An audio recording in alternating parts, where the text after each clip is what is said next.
Let's get started.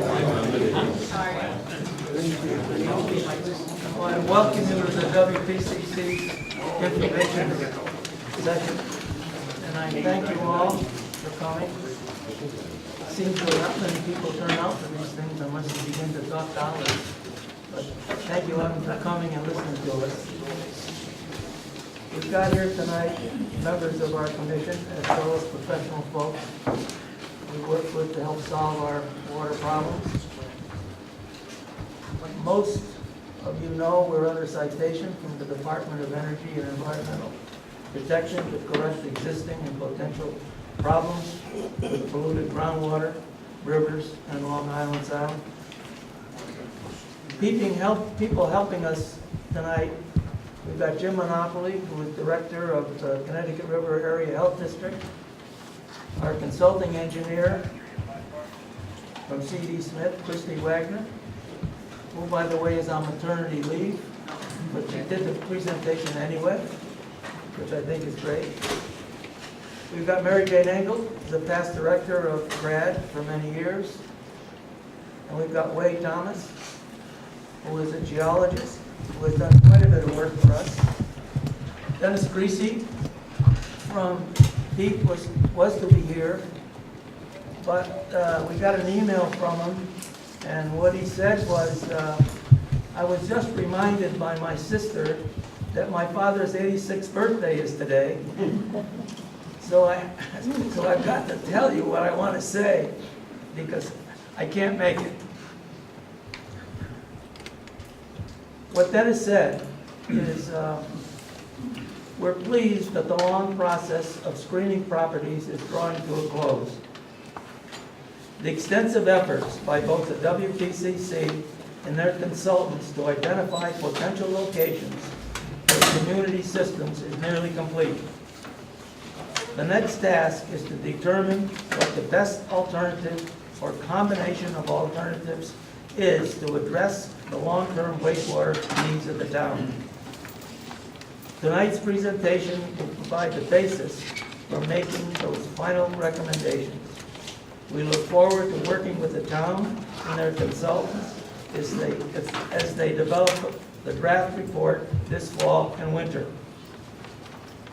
If people have questions for us at DEEP, I'd be happy to answer them. Either the WPCC or the individual can email me, and that's dennis.greasy@connecticut.gov. If you email me the questions, I'll prepare written responses which could be posted on the WPCC website, if that's acceptable. Sorry for the late change. Our mission really is to provide safe water for our town going forward and for years to come. Jim Monopoli from CRAHD will discuss what their role in Clinton is. But I wish you would please hold your questions till after our presentation, and then we'll try to answer them with this group of people we have up here. Jim, all right.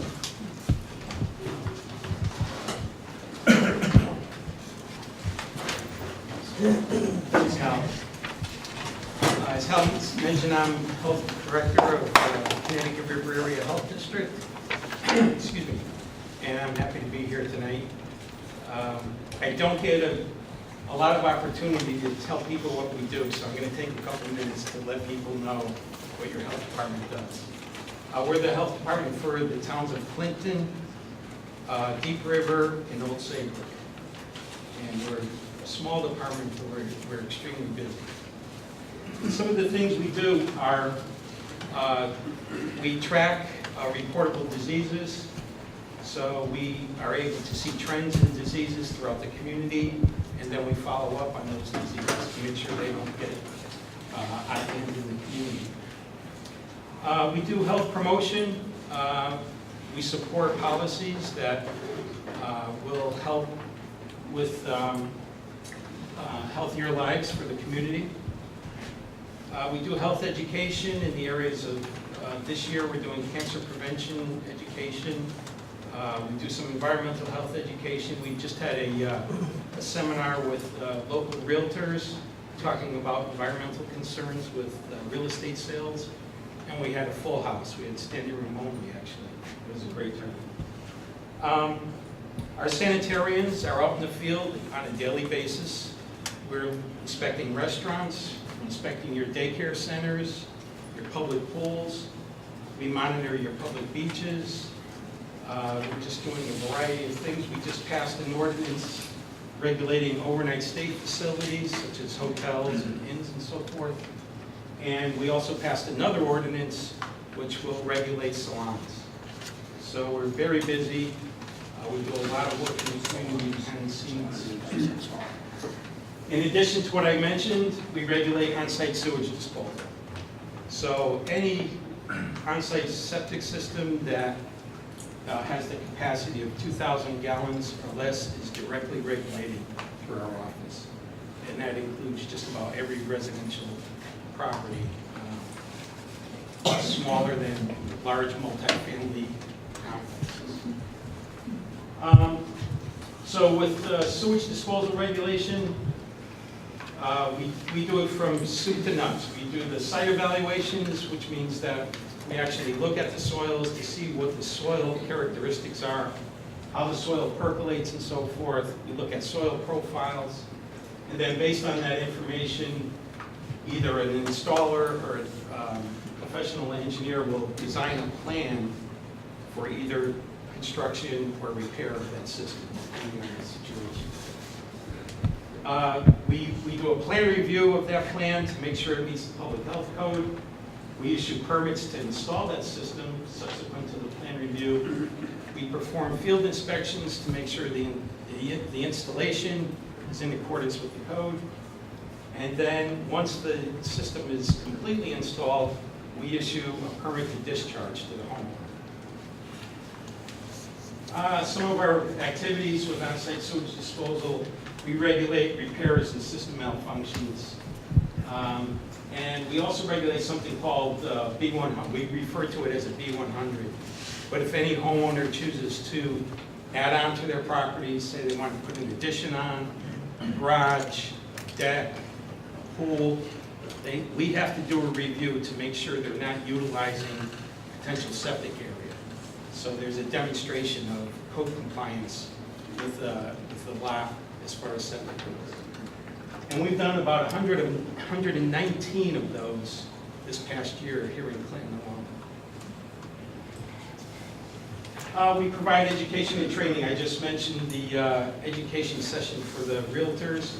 Having our realtors know a little more about environmental health concerns when it comes to real estate sales helps us tremendously. We approve well construction, water supply, private water supplies, and then we actually look for, make sure the location meets the public health code.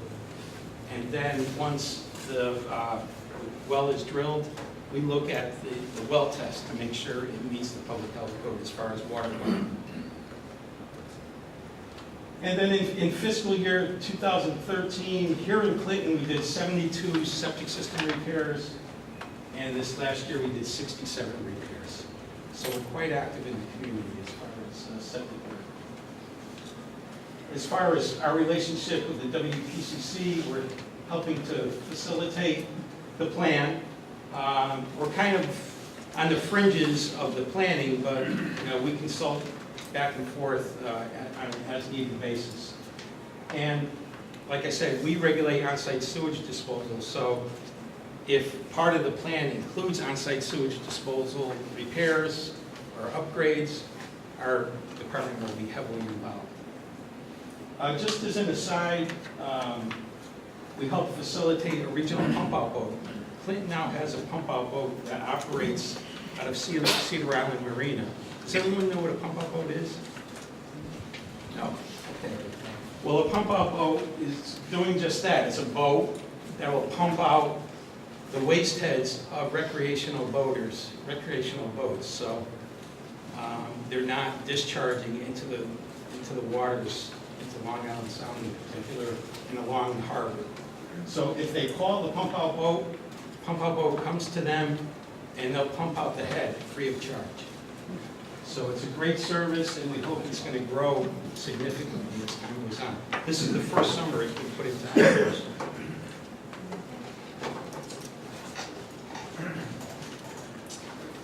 Okay, I put this slide up because I see reports that you may not see, and there's some things being said about the town of Clinton that aren't necessarily too nice, and I thought you should know about it because this is one of the reasons why we're here tonight, to find the solution to our pollution problems. The NRDC is the National Resource Defense Council, and they just put out a report for 2013, and they look at state by state, by the way. And it says here, the beaches with the highest percentage exceedance rates of the beach action value in 2013 were the town beach in Clinton, at 27%. So what it's saying is 27% of the samples that were taken to test that beach exceeded their value. And they used 60 enterocoxide per milliliter. That doesn't paint an accurate picture of what's really going on, but when people see that, they're saying, wow, you know, Clinton beaches are pretty bad. That's the message that's being sent there. And then I work with the Shellfish Commission, the Department of Agriculture, the Bureau of Aquaculture, and I'm paraphrasing here. And they're saying there can be no recreational shellfishing program in Clinton until the water quality improves and a plan is in place to address and eliminate substandard sewage disposal systems along Clinton shoreline. That's pretty serious business. That takes years of commitment right there. And I know the Shellfish Commission has been working hard to try to open up shellfish areas along the shoreline for recreational shellfishing. And basically, the Department of Ag is saying that is not going to happen until you do some upgrades along the shore. And then Connecticut Deep. This is another bureau within Deep.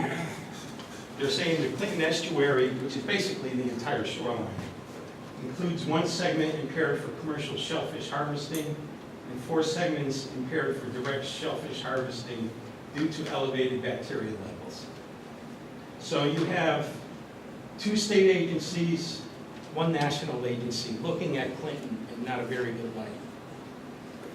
So I think one of the reasons we're here tonight is with dedication to fight this problem, we try to get these messages turned around. And with that, I'll end my presentation. I'll be here for questions. Thank you, Jim. In my haste to get started here, I forgot to introduce all the people that are here. There's members of our commission. They're all seated up here. There's Matt Kennedy, Laura Peterson, John Gray, Omar Francis, Carl Neary, and Chris Gerkel, and our administrative clerk, Shirley Mickens. Now, Shirley will let us know what's happening with the pump out ordinance. Where are you? Okay. So in 2010, the pump out ordinance, 5-year pump out ordinance went into effect. And I'm sure no one in this room has gotten a postcard from me or a letter, right? So if you have a little more time to get that tank pumped out before you get a warning letter from the first selectman. And then after that, we're giving you a citation. So get those tanks pumped out, please. It also requires that a registered pump out cleaner do the pump out. And they submit a report to WPCC electronically. The program we're using is Carbonate. And approximately 6,000 septic systems are in town. And currently, we're at 470 non-compliant people. So we've taken care of quite a bit, down to 8-10%. So everybody's been sent out at least a pump out card, and next was a second letter of warning, and third notice is a warning letter from the selectmen and then a citation. So hopefully, I won't have to send out too many more. Shirley's responsible for administering the program, and she's doing a real bang-up job because we started from scratch. Getting first all the people, when the last time they pumped out. We picked up some of that data from CRAHD, and then we started to send out the cards. So this has we've been working on this stuff for over 2 years, and we're almost all caught up. So we're going to continue this, and I think this is the basis, one of the bases for correcting the pollution problems we have in town. So next we have our new mother, Kristie Wagner. Well, again, I told you she's on maternity leave, but she put this program together.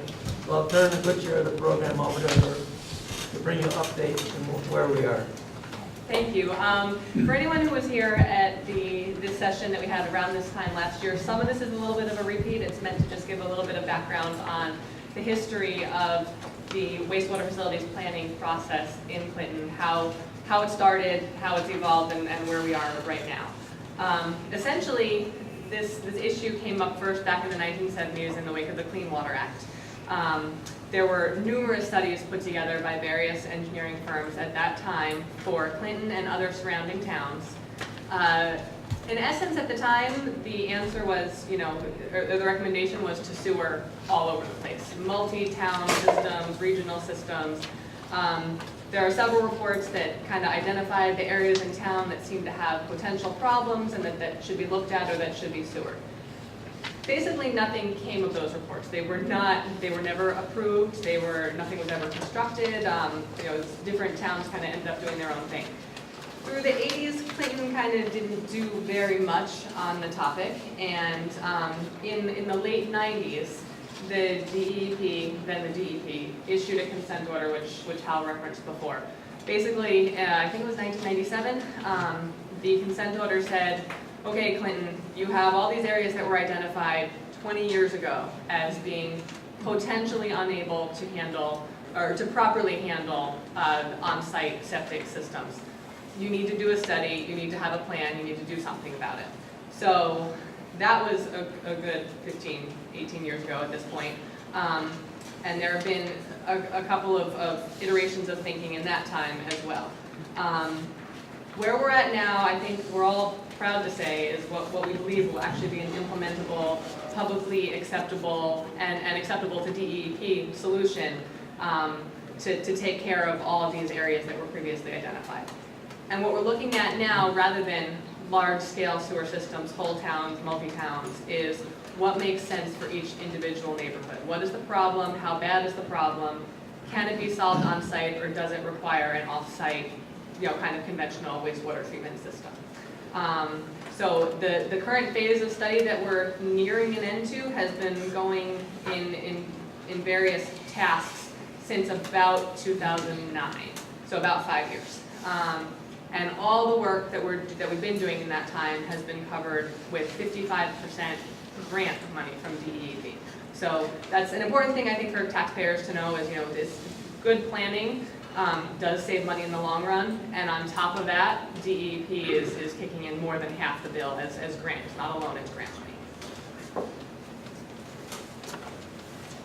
So what we are really doing right now is trying to complete a wastewater facilities plan, a comprehensive report for wastewater management in the town of Clinton. You'll see on the last slide and in a couple of the boards that are around the room, there are the areas that were identified in those previous studies.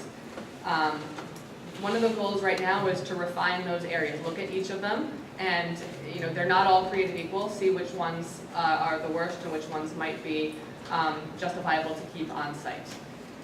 As a corollary to that, really, anything that needs to be sewered and treated off-site and disposed of off-site needs a place for that water to go. And history in this town has been that the public and elected officials are not generally in favor of a discharge to the river, the Hammonasset River. There's just public perception problems with it. It's not been a popular solution. So what we've been looking for, and that has been the biggest task we've undertaken in the last several years, is to find sites in town that are suitable for a groundwater discharge. Basically, taking treated wastewater and infiltrating it back into the ground. Just like your septic system would, but in plots of land that are capable of handling a good amount of water and also having it treated beforehand. Part of the process is also evaluating wastewater treatment alternatives. What are the most economical methodologies and technologies out there for treating small-scale community systems? And then ultimately, where we need to get is balancing the need for off-site treatment, off-site disposal, with the capacity of the subsurface disposal sites, and I'll get into that in a little bit. We also will have several areas of town that were previously identified as potential problem areas where we can justify, they are capable of handling on-site systems with proper monitoring, the pump-out ordinance, and/or upgrades on site. So, not everything is necessarily going to need a pipe in the street and take the wastewater away to a different area. So really, again, I think the overall message here is that instead of just sewering the whole town, which has been discussed in years past, we're looking for the most economical and effective solution for each neighborhood that has been identified. All of those areas that were previously identified total approximately 600,000 gallons per day of wastewater use based on their existing use. That's not accounting for future development in that number. That's basically, the homes and businesses that are there now applying just typical residential and to commercial usages to that number of properties. That adds up to about 600,000 gallons a day. That's a pretty big number. Again, these areas, they're not all created equal. The nature of the problems vary and the degree of severity of the problems vary. So one of the major tasks of the last 2 years or so has been to undertake a manual file search. There are decades of records in Town Hall and at CRAHD that have information on septic system repairs, well problems, contamination, problems that or information that supports one neighborhood not being conducive to being able to support on-site systems, or information that says that over in this area they have pretty good soils and most of these repairs are successful.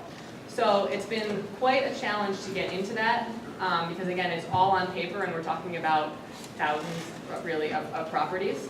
But the goal is to reach educated, substantiated conclusions about what we really need to do in each neighborhood regarding off-site treatment or on-site, continued on-site disposal. So the person leading this effort has been Mary Jane Engel. She is the retired director of CRAHD. And I'm going to turn it to her for a couple of slides to talk about the work that she's been doing. Thank you, Kristie. Good evening, everybody. I've also lived in this town for 33 years, so I feel this work is pretty important personally. So, as Kristie said, we are looking at individual solutions, the best solution for every area. It's not the cookie cutter approach, it's not one size fits all, because that truly wouldn't be the best solution. An area that I was asked by the Commission to dive into early on is what's called the Rocky Ledge area. And that's up Route 81, and it starts at Happy Acres and goes north up to Rocky Ledge Drive. And it's all on the western side off of Route 81. And the Commission early on, and it demonstrates how out of the box they're thinking for solutions, looked at some information we already had at the Health District about some water tests, some high nitrates, which is a concern, and said, we've got small lots, high density, we've got wells and septic on these lots, and we're already seeing some well water problems that are of great concern to us that are related to the density up there. So we talked to DEEP and got their feeling that it was worth pursuing not a solution of bringing sewers up there, but possibly a solution of bringing public water up there and solving two problems instead of just one. And those problems that would be solved would be people would not have their well water contaminations to deal with anymore. And because there's no longer a well on the property, with the 75-foot radius that Jim has to enforce between wells and septic system, that frees up a lot of area for upgrading the septic systems so that they can meet the health code. So my work in this area has really been very exciting, and I'll show you in a slide, in a couple of slides, a good overview of the information we've actually already sent up to the State Health Department, the drinking water section, that has put us on a list to potentially get a low-interest loan to actually have that happen. The exciting thing about this approach to Rocky Ledge also, for all of you as taxpayers, is that when you bring a sewer line up and sewer an area, the town has responsibility for sewage treatment plants, pump stations, on and on and on, forever. If we bring public water up, the water company does it. Once it's up, the water company takes care of all of that. So it's a very attractive potential solution. So been working a lot on that, and we're just about finished with that. Long Hill, the commission feels right now that the majority of those properties really do need to be taken off-site to a community system, a large treatment system. My job is to refine the area and actually define exactly what roads and what properties. The coastal, working very actively on what we call the coastal area, which is a very large area. It goes from Groveway all the way down Shore Road, Hammock Road, up Beach Park Road, the roads off of Beach Park Road. And the feeling is that, my feeling is I've reported to the commission, and DEEP has already been informed of this, and they at this point appear supportive, is that we're going to blend that solution. There are going to be areas that probably will need to be taken off-site, but there may be areas that we really can address on-site with individual septic system, either upgrades or monitoring of the existing systems. So again, very exciting. It's a solution that's tailored to the specific needs of that area. The manufactured mobile home communities, which we have a number of in town, those are the responsibility of the owner of those communities. Although ultimately the WPCC has a responsibility to make sure that those systems are functioning. Downtown, the Route 1 corridor, working on that actively. I know that there's some interest and concerns about how we're going to develop our downtown area economically in order to bring in revenue and to help our tax base.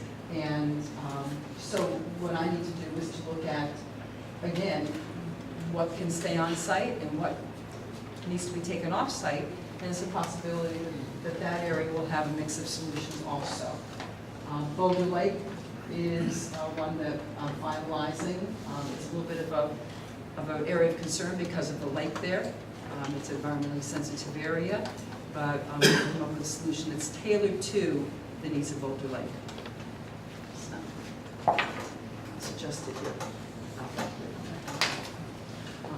So, as I mentioned, Rocky Ledge.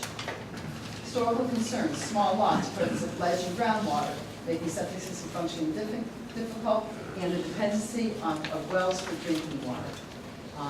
The CRAHD historical testing also showed water quality issues. So we did intensive outreach to people in that area and offered to sample their wells for free. Jim Monopoli was absolutely wonderful. As Director of Health, he's got access to the state lab for no cost, so we were able to do that. And we had 39% of the properties we sampled between CRAHD, that had a sampling program in 2011, and the WPCC and CRAHD, who just recently had a sampling program. And then all property files were searched for available info on water and septic. And the other thing that DEEP had us do, challenged us to do, was to show that if there's not a well on that property, is there then enough room to upgrade the septic system to meet current health code requirements? And the answer is yes. Yes, there is. So 99% of the properties meet this criteria. That's pretty good. And here's a synopsis of the information that recently got set up to the State Health Department, the drinking water section on the Rocky Ledge needs area. And it shows the number, it shows the street, the number of properties on each street, the number of properties that between the CRAHD program 2011 and our recent program were sampled. And then what the drinking water section of the State Health Department was most interested in were high nitrates and presence of bacteria, coliform bacteria. And so we sent up that information to them. On this slide, we don't include other issues that are very pertinent to homeowners, such as low pH, which is called aggressive water, and it creates pinhole leaks in your plumbing.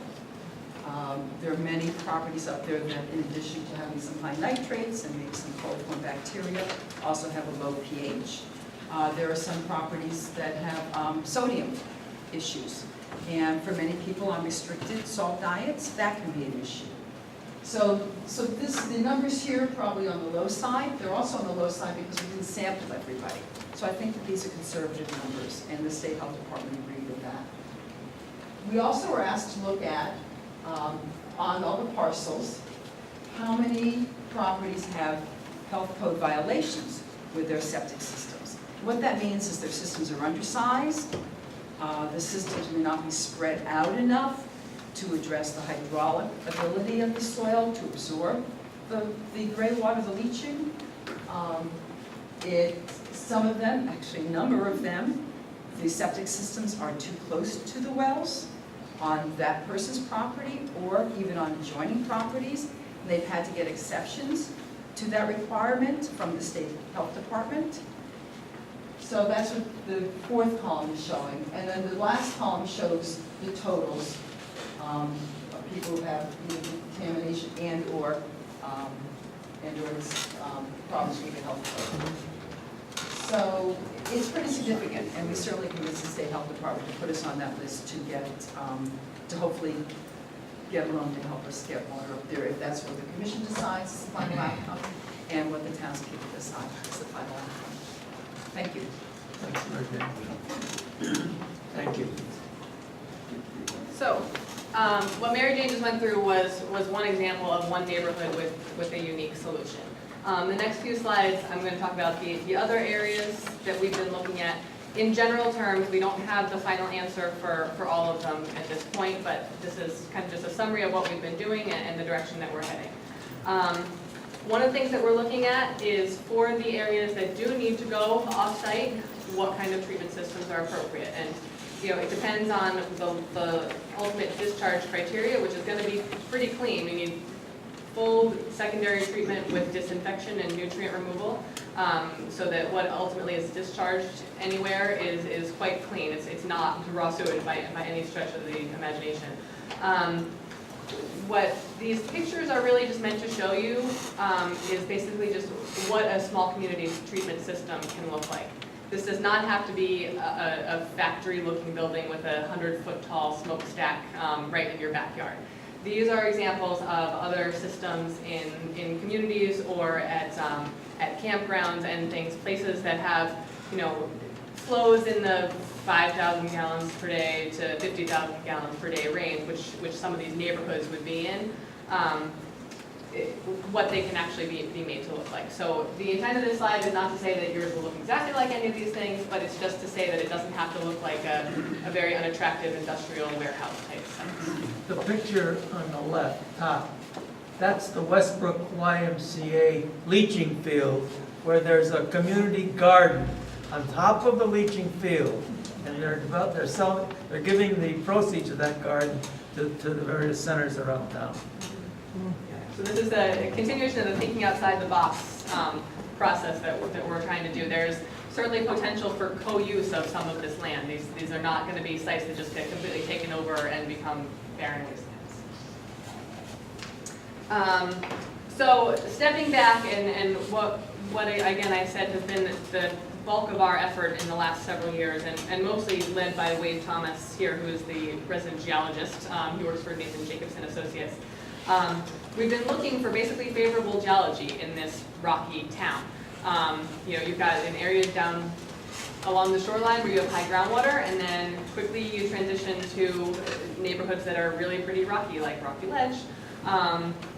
So this top right picture here is what we found on a lot of the sites. It's just exposed bedrock, not places that were going to be conducive for letting water infiltrate nicely back into the ground. What we've done in the last several years is site walks. Well, actually, we started with a desktop screening, basically computer screening based on how properties are mapped. Started with 299 parcels in town that were over 5 acres in size. Performed site walks on dozens of them, and then the ones that looked good, some subsurface exploration, including hydraulic load testing of some of the most promising parcels. And what that is, that's actually these two bottom pictures here show some of the sites that we found that we thought had the best potential. We actually pumped water to them for a period of between 4 and 8 weeks, depending on the site, over the course of this past spring. Tell us how much water we pumped per day in there, Kristie. On one site it was about 50,000 gallons a day, and on the other site we got up to, what was it, 80 or 90? 100,000. Did we get up to 100? Okay, we got up to 100,000 on one site. That one was a pleasant surprise for us. Actually, this one particular property we thought might have a capacity around 50 to 60,000 gallons, and we just kept pumping the water on, and it kept just going right back into the ground, which is exactly what we were looking for. These sites, of course, are few and far between, but we feel that we have found them. So yeah, that process, we've basically been working with private property owners since 2010. And it's important to say that we started again with 299 parcels. With no regard for how they're currently used, who owns them. We were kind of, trying to just be fair, not picking on anyone, not singling out any property, just look at everything from a step back and take a scientific look.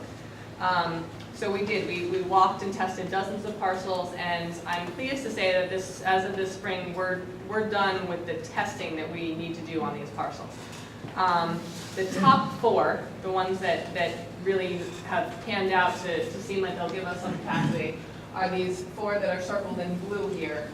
They're on the maps that are out around the room as well. I'm just going to refer to them by location name. One of them is on Carter Hill Road, up here just north of the Long Hill neighborhood. That one has a capacity estimated of 50 to 60,000 gallons per day.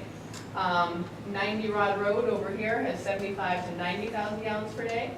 Pleasant Valley Road, this gem over here, has 150 to up to potentially 300,000 gallons per day. And this one off of Old Post Road, it's kind of adjacent to the Clinton Country Club, 100 to 120,000 gallons per day. So if all of these parcels were either purchased or had use negotiated by the WPCC, we would have a capacity between them of between 375 and 570,000 gallons per day. It's a range just because we're still in the planning phase. Until you get into real design activities, it's hard to nail down an exact number. So we present a range. If you'll recall a few slides ago, I said all of our study areas of concern in total would have a total need of about 600,000 gallons per day. So even at our most optimistic number, that 570,000, assuming we got all the parcels and they were all as good as we think they could possibly be, that would not be enough to handle all of those areas. That is a large part of the reason why Mary Jane's doing the work that she's doing, and we're trying to whittle down those areas in a defensible, scientific way so that we limit where we actually have to put sewers and therefore make economical decisions about which parcels to pursue, purchase, and use of. So, ultimately what we are going to have, now I guess we've been repeating this, but this is the conclusion, we're going to have a range of solutions for different areas. Some areas will have sewers to community treatment facilities and disposal sites, and we are currently refining the areas that are most in need of that, trying to balance the needs with the off-site capacity of those parcels. Treatment facilities, I'm going to say again, will provide a very high level of treatment. Disinfection and nutrient removal will be part of treatment. Other areas may require enhancement of their on-site systems, basically septic system upgrades in certain neighborhoods. Some other areas may be in generally good enough shape that an inspection and monitoring program of what is there now would be fine for the foreseeable future. As Mary Jane went into, the Rocky Ledge neighborhood is a unique one, a possible public water extension to take care of both their water and wastewater issues. And then in general, the continuation of the pump out ordinance, what Shirley spoke of, the ordinance that requires all on-site systems to be pumped every 5 years at least, that will continue absolutely for anyone in town who continues to have a septic system. So that's an important part of just proper maintenance of systems that stay. Schedule. As I mentioned, this has been going on since 1978 or so. At this point, the study phase testing of our subsurface disposal sites is complete. That's a big accomplishment for the commission. I think we're very proud and happy to be at that point. The refinement of the areas of concern, the street file work, and continuing to whittle down our needs areas and prioritize them, that is continuing for the next few months. We're actually pretty close. Mary Jane's done a lot of the work, even in the neighborhoods that weren't discussed here. It just hasn't all been completed and compared enough to present at this point. But in the next few months, that will become more of a prioritized list. So by the end of this year, we hope to have a draft document circulated within the WPCC and DEEP, and then ultimately for public meeting and approval processes. There will be a comprehensive report that draws the boundaries around each area that needs off-site treatment, or that we recommend off-site treatment for, versus the ones that might need on-site upgrades or just continuing regular on-site treatment as they are right now. So sometime in 2015 is when we hope to have that process of approvals and public outreach continuing. The people that we really need input from, obviously town residents. The WPCC is working on a plan to better reach their neighbors. Obviously this is good, but having more people maybe in smaller settings in different areas at different times would be beneficial. The WPCC themselves needs to be fully on board with the plan as it comes together. Connecticut DEP, who has been working very well with us, this kind of unique approach. They're fully aware of what we're doing, and as indicated in the email from Dennis Kristie that Hal read earlier, they're supportive of the direction that we're headed. Board of Selectmen, Board of Finance, CRAHD, these are all entities that need to weigh in on this plan. Hopefully that can all be done in 2015. So that conceptual design can commence in 2016, starting with the highest priority areas. That's just kind of, you're not going to tackle the whole town at once. So the whole point of this is to confirm where are the worst problems and how are we going to deal with them ahead of time. So with that is the end of our formal presentations. Oh yeah, everybody's still awake. We'd like to open it up for questions and answers. I think Matt, you want to officially moderate? Can everybody hear us and speak loud enough? We'll skip the microphone. Can you hear me? I hear you fine. Yeah, I don't need a mic. My first. Yeah, go. I just wondered how, what's the word? It's what happens when you get older. You can't think of words.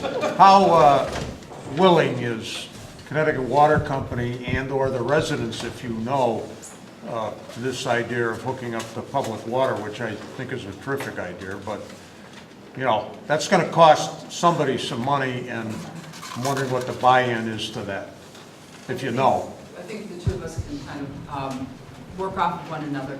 I'm the one who recently collected all the samples, so I got to speak to residents very intimately about this. And the majority of people were very excited about the potential of bringing public water as a solution for two reasons. Because it makes more sense to them than being sewered, and because they do have, many of them do have well water problems, and many of them do continue to spend a lot of money owning and maintaining the systems in order to make their water potable. The water company, I'll let Kristie answer that part of the question. We have communicated with several people at the water company, actually. They're absolutely willing to run it, to run the main up. They have water that goes up to, was it Walnut Hill Road? Yes. I think it's Walnut Hill Road on 81. And there is a plan to serve the new high school with water as well. So this actually isn't that far of a run for them. Obviously, they're not going to pay for all of it, but they did indicate that they would probably participate in some level of cost sharing, depending on the number of new customers that they get. And Mary Jane has also been actively trying to get us on the list of potential loan funding from the DPH. So it's kind of all the legwork, even though the plan is not finalized yet. we're doing everything we can to try to get the support and funding in place for that. And I guess the other thing that I would say to that is any of these solutions, for better or worse, whether they're on-site upgrades or sewers or water, they're going to cost money. Nobody can say that they won't. But in this case, running water, I'm quite confident is cheaper than running sewer. And as Mary Jean said, the long term, the town would not have to maintain the sewers, the pump stations, and it's one chunk of flow that we don't need to find an off-site disposal location for. So overall, for a neighborhood that, if it can be served with public water and take care of the problems, it's a more economical solution. I know you mentioned it, but the mobile home parks, of which I have some familiarity, as does Commissioner Francis over there, those seem to be critical for public water for a lot of the known reasons. But they're farther away. They are. Like there's one quite a ways up Route 81, which would really benefit from. They've got, they're under the jurisdiction of the state health department. Right. And they have to do quarterly testing. And they have had some issues in the past, but Jim probably can answer whether or not there are any current issues that you're aware of within the mobile home parks? Not particularly the mobile home parks. There are other areas of town, however, that have some water issues, but they're pretty far away as well. Did that answer your question? Yes. I just have one question, for recollection. If the wells are being polluted by the septic system that's here, bringing water solves the well pollution problem, but does it solve the groundwater pollution problem? We clear up the wells, but the pollution is still going into the groundwater, which eventually is going to go to some streams or whatever, not into the water table. How do you correct that? Or is that a problem? That's a great question, Dick. And that's why Dee said to us early on, you need to look at every single property and take existing soils information and show us that if the well radius is removed, the 75-foot separation just between the well and the septic system, if that's removed by bringing up the public water, can you then do you then have room on each property to upgrade the septic systems so they can meet current public health code requirements? So that's the first thing the commission had me do. They said, don't go any further. If that answer is no, and the answer is yes. And if I could add to that, there are some water contamination issues that aren't related to the septic system as well. They're just naturally occurring contaminants up there. So it's a combination. It's not just from the septic system. Carl Leary just mentioned to me that we're talking about, when we say wastewater, we're talking about solids as well as liquids. All right? When we go in and we do, say, a community system to handle either Long Hill or the coastal area, we're talking about taking everything from each house and treating it.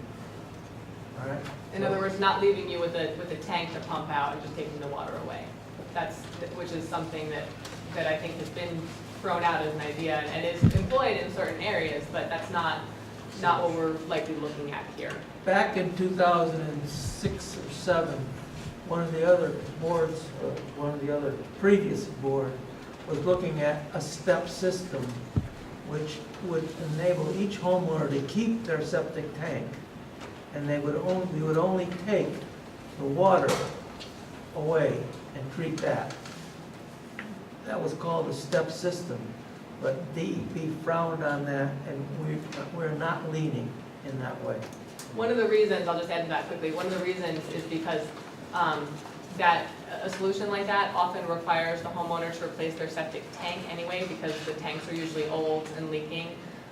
So that would basically be almost a double whammy. You'd be paying for a partial sewer, a small sewer that would just take water, the liquid, away from your house, as well as still paying for a new tank and having to maintain that tank on your property. And having the pump.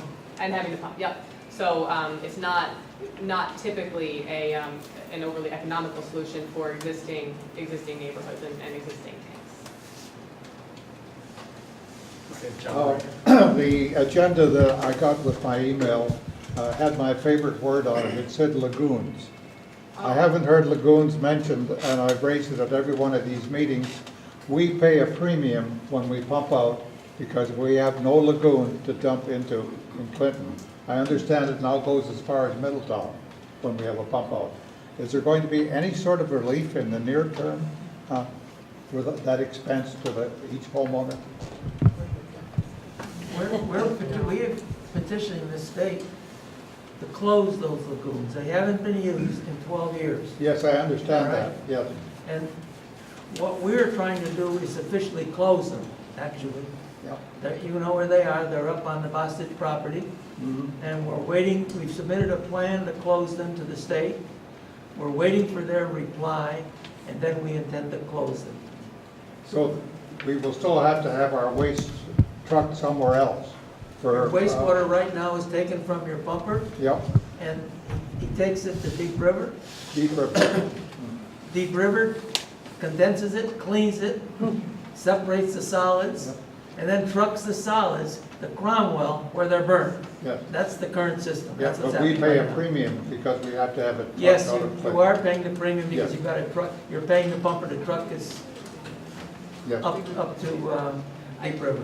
I think part of the reason, and I'm not an expert at this, but DEP no longer allows open sludge lagoons. So that's why they haven't been used in so long. They were just never officially closed. So unfortunately, for a while, the town was actually paying to keep them open, but they weren't being used. So what this commission is doing proactively is no longer paying the permit to have them because they're not being used, and trying to take the right steps to close them. But yeah, it's not really an option of leaving them open anymore. They're no longer permitted. yeah. So, I agree with that Yeah. completely. I'd just like to know what year we might have some relief of that system. 2016, 2017, 2018? Well, the other thing to think of when you pump your septic tank is prevention. By keeping solids, by pumping the tank, you're making sure the solids remain in the tank and just the water that's going to the leaching field, you're protecting your leaching field. Yes, ma'am, I understand. I understand that. Maybe, but other people may not. So a leaching field replacement is in the thousands and thousands of dollars. So it's a good thing to have your tank pumped. So we're talking about two phases here, treatment facilities and disposal sites. Are we talking about having any treatment facilities in town, or were the 4 properties you located just disposal sites? Treatment first. There would definitely be treatment first. The disposal sites would be for treated wastewater. Where's the treatment going to happen? The treatment would be at probably multiple locations, and if we go back, that was what I was trying to get across with these pictures, is that these are pictures of other treatment facilities and other locations. They're often small, tanks underground, small buildings.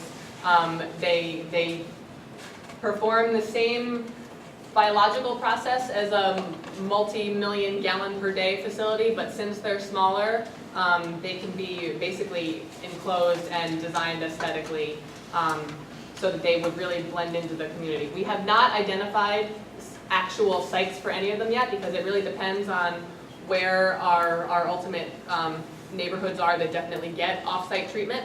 But I'll tell you that what makes the most sense is trying to find vacant, underutilized parcels near those neighborhoods, treating it as close as possible to the source, and then pumping the clean effluent to the disposal sites. That's just a general statement for what makes the most sense. But no, we have not identified actual parcels or properties for treatment facilities at this point.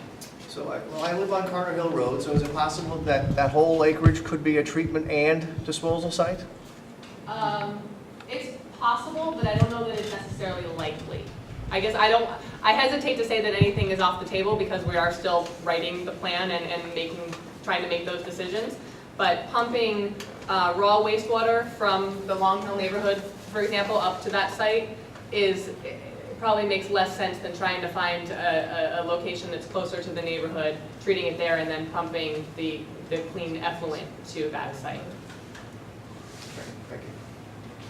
In the back here? When you're talking about enhancement of on-site septic systems, Could you be more specific? Are you talking about advanced septic systems? I know Saybrook had a lot of problems with these kind of things, so could you be more specific when you're talking about enhancement of on-site septic systems? I'll answer that. I think at this point, the thinking is we are not leaning towards actual advanced treatment systems. The areas that are being identified as staying on site are areas that we feel can accommodate a standard septic system with a new technologies such as better leaching products. And Mary Jane's more of an expert in Jim this than I am, but that concept of alternative treatment that is becoming a difficulty in some other towns is not something that this commission has really wanted to pursue for a lot of good reasons. DEEP doesn't really want us to pursue it either. So it's basically saying that these are the neighborhoods that can handle conventional septic systems with the latest technology, but not treatment, latest leaching field technology. Is that a valid statement? And my file searching, my hundreds and hundreds and hundreds of file searches have told me one big thing in town is that many septic systems are original septic systems and they've not been touched. So when we talk enhancement, it may be just putting in the right size tank that's 2-compartment, has a filter, and getting leaching systems higher up in the ground so that they're not too close to groundwater and or ledge rock. So each individual system would have to be assessed on its own, right? And that the assessment of individual systems won't happen until the next phase. Writing this report is just going to identify the areas where that will happen, but the individual properties will be assessed at a later time. Old Saybrook created some criteria for their upgrade of a septic system. They increased the vertical separation between the groundwater and the bottom of the leaching field to 24 inches. The public health code requires 18 inches separation. They've increased it to 24. So they were kind of unique in that aspect. However, the state health department is proposing a 24-inch separation in areas along the coast that have some tidal influence. So that may be a criteria that the town may have to adopt if it becomes part of the public health code. And defining that tidal influence is a little bit of a challenge as well. So. In the back here? Do the people in the affected areas bear more cost than homeowners who aren't affected? That's an excellent question. That's somebody else. Yeah, okay. This is always the thing that everyone wants to talk about, and unfortunately we don't have a final answer. We don't know the cost because the plan is not written. But what I will tell you is that most towns in the state, and let me back up. This commission and your Board of Finance and your Board of Selectmen and ultimately some level of town meeting vote will ultimately decide how the cost will be shared. But most towns that have sewer systems, the cost is somehow split between a sewer user fee, so the people who have sewers pay a portion, and the general tax base, with the idea being that improving the quality of your groundwaters and potentially even for economic development, that is a benefit that's available to the entire town, so a portion of it is often spread to the tax base. But there is also typically a sewer connection fee and a sewer user fee. So essentially, yes, those who have sewers usually pay more than those who do not. Again, that has not been decided by this board yet, but that's certainly a probable scenario that some level of cost sharing between the sewer users and the tax base. Anybody want to add anything to that? I don't want to speak for you too much. Deep River is extending their sewer system to two additional roads. I think each homeowner is going to be responsible for $3,000 to $5,000 per household. Now, what's going to happen is long-term, low-cost, low-interest loans are being provided by the state, so that cost can be spread over a number of years. What I believe Old Saybrook is doing is 25% of the cost is being paid by the state, another 25% by the town, and 50% each individual owner is picking up. There are other places in the state where they're charging $300 per foot or some number like that of frontage. So there are many, many ways of determining how we're going to pay for this. but it will be done in conjunction with conversations with our boards of selectmen and finance and the townspeople. Scott? There, many years ago, I think Marge Shelley had a plan of setting some monies aside so that in the eventuality that sewers came through, they would eventually have enough money piled up to do something with it. Now, can we start doing with one of the boards, or not this board necessarily, but think about the other board? Do we set some monies aside so we can keep, to help alleviate the problem with the finance? We have 3 selectmen in the audience. Where? My understanding is that, who's the third one? Right. Oh, I didn't even see it. My understanding is that the town is no longer allowed to keep sinking funds. We used to, in the creation of the budget every year, set aside a certain amount of money for future expenses that we knew were coming, such as a fire truck or, a school project or something. And the way that state law is now written is towns are no longer allowed to create funds like that to me, it's illogical. If you know you have to buy something, you like to put money aside and save for it. But we are no longer allowed to do that. So the short answer would be no, we can't do that.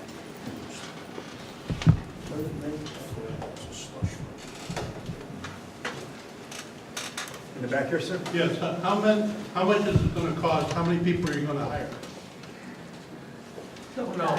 Yeah, Looking for a we job. don't know. No. No, but, you raise a good point. Any. I mean, is it $30,000 a year? Mhm. That's the repeating cost. Correct. Any infrastructure that is built that includes sewers and treatment facilities will require staff. That is a true statement, yep. Which is part of the reason that extending water to the Rocky Ledge neighborhood and minimizing a potential sewer footprint is attractive. But we don't know the size of that or So you're talking possibly $100,000. Because you're talking about all these separate areas. Yeah, we do not have a number of facilities or a number of staff members required. Well, you have colored areas. Correct, yep, but again, we don't know, we have not yet. $50,000 a piece would be about $150,000.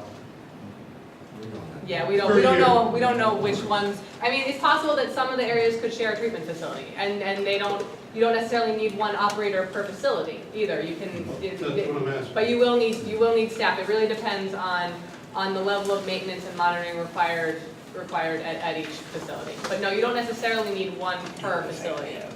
Not necessarily, okay. For instance, the water company is responsible for, I think, 9 different systems that they monitor, that they're responsible for. The sewers? Yes. Yeah, there are a lot of, it leads to a good point. These facilities, wastewater treatment facilities, do not necessarily have to be manned 24 hours a day. Most of them are not. There's remote monitoring, alarms that, now send a message to your iPhone if there's a problem. So yes, they need staff. They do not necessarily need 24 hours a day staff there, and they probably will not have that. Carol? I have a question about the elimination of the step system. Because to me, that seems like the simplest route to meeting the most needs of the people. Because if you continue to allow people to have a septic tank in their yard, I mean, Mary Jane, you just said some people have original systems. I mean, septic tanks can last forever. They are just a vessel that holds solids, and the effluent leaves and goes into your leaching system, or a line, a sewer pipe that takes it to a treatment plant. Okay, so if you take everything from a house and you take it to a treatment center, you're essentially going to go through the same process they have in Deep River, and we're going to end up carting from those treatment centers to Middletown, to Cromwell for burning?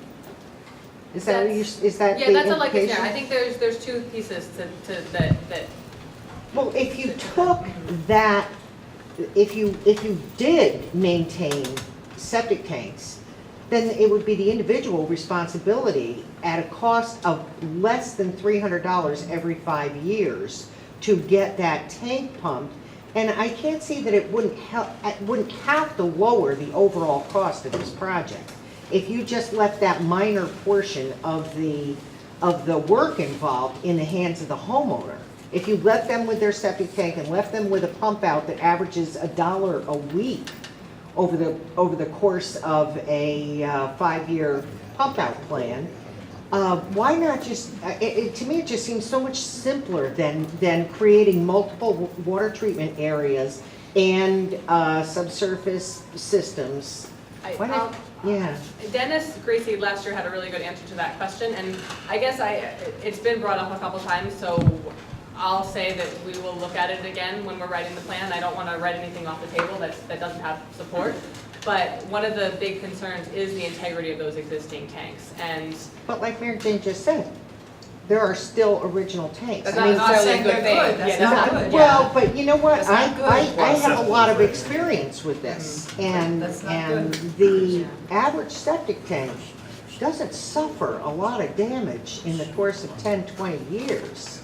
Well, Septic 30. tanks are so much better than new tanks. Yeah. There are so Well, I many understand tanks that wanting are the 2 undersized, compartments and the that are backhoe leaking, and they're the- undersized, they're leaking, the valves have come off, there's only one compartment, there's no filter, and that's not protecting the leaching system. And when you Right. talk about enhancements, you absolutely have to bring the I septic can- tank up to code. I can So there's no totally way that I see would that. say that an old septic tank remaining in the ground is. I'm just talking about the life expectancy of a septic tank. I'm not The talking about concrete itself. But you're talking about septic tanks remaining with an off-site solution. Correct. That makes sense, actually. To me, it makes does. sense. Mind you. It seems like it would lower the municipal cost load, what the town is taking responsibility for doing for the product that leaves the households. And then you're pumping liquid instead of Right. pumping a combination of liquid and solid. Exactly. Treatment is a little better if you have both. But yeah, I'll say it's been brought up. I think it has to be revisited a little bit in the facilities plan. I won't take it off the table. That's fair. But I know that DEP does not advocate for. Well, 2 years ago when you had, One system I looked at required all the tanks to be changed. They have to be, but that's minor. watertight Changing a plastic septic tanks. tank is $2,000-3,000. That's not running a pipe in front of your house. Yeah, No. No, you're still running the pipe. You're still though. running Yeah, the pipe, That's but- yeah. That would hold true for a portion of the town, but there are places like Long Hill and the coastal areas, which the land will not take the liquid. We're talking about No. getting rid of the liquid, just leaving a tank with the solid. pump it out? I'm just trying to find a way to make it less expensive for the homeowner to deal with their effluent, with the wastewater. We're gonna look at all aspects of it. Okay, one Including more, what you're this saying. is another thing that the WPCC mentioned 2 years ago, was that perhaps, if you had a cul-de-sac where everybody has a problem, like creating a miniature situation in, say, the center of that cul-de-sac or on a street, is that sort of option still in the picture? That is still on the table. It's not mentioned because those wouldn't be, areas, they weren't properties that we were looking for large-scale disposal, but part of Mary Jane's work, I think, and I don't want to talk for you too much, but in some areas of coastal, I think is where it rings a bell to me. There was Well, I'd love one the or thought two of streets that, there because that, well, there's a problem right over here, but Cost-effective. nowhere else, so what can we do right here? That is definitely still on the table. To Very be as good. close as possible, especially if it's a small number of homes. Exactly. Getting to the tank question too, like we've done some investigations in Old Lyme and that sort of thing, particularly when you got shallower bedrock conditions like rocky ledge. A lot of times, they'll just put the top of the tank on some crushed stone on the bedrock and call it a day. It's never, they don't put the base in, so it's not even sealed, that sort of thing. Or you got high groundwater and they'll just drill a hole in the tank so it doesn't flow. You get that, and then, that's. That was 1960. Yeah, they still do it. They still do it. I mean, we did a design for a large system in, at the old Witch Hazel facility, and the facilities manager said, well, instead of putting an anti-flotation collar on, can't we just drill a couple holes in the tank? I said, well, that's what you want to do here. That's still being done. We had an incident recently where somebody had actually drilled holes in the top of the tank. and they had an outbreak. If I could have a second question, the sad news about our contamination of our beaches.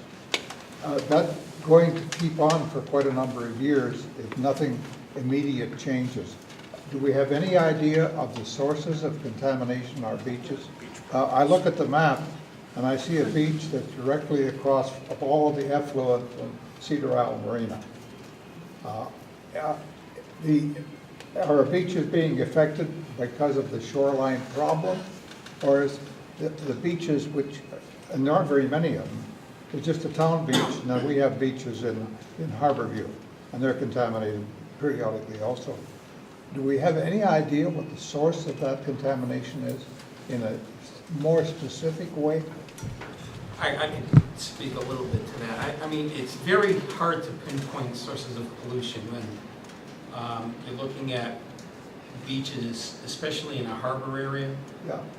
Because when you get a large influx of stormwater, such as, with a big rain event, a lot of those contaminants are coming down that watershed and ending up in the beach areas. So you get high levels of bacteria subsequent to a large rainstorm.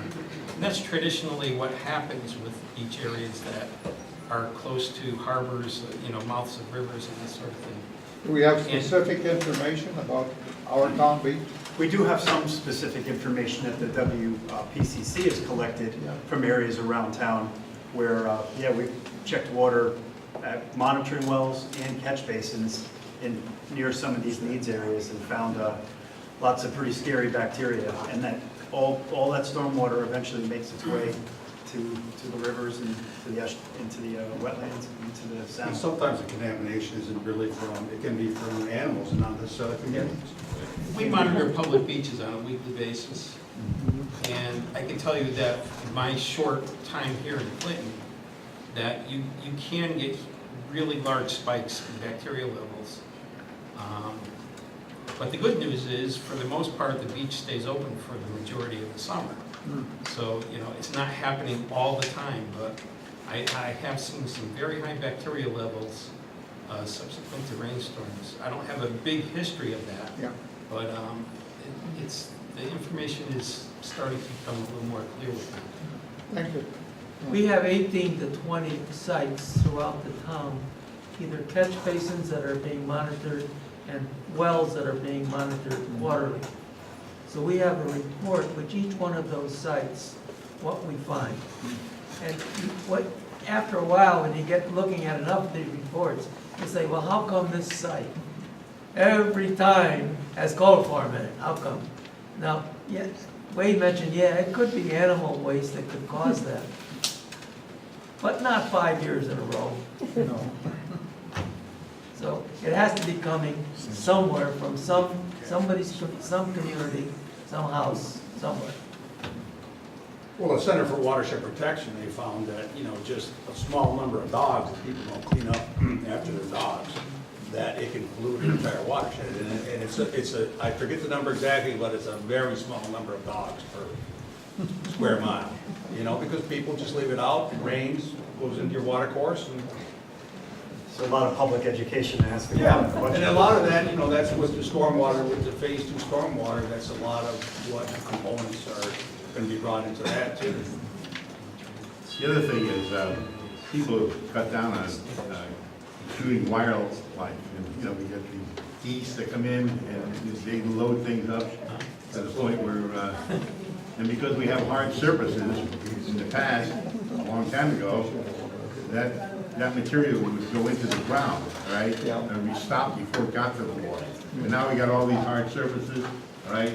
Driveways and roads, and so it just washes, finds the path of least resistance and heads into the water.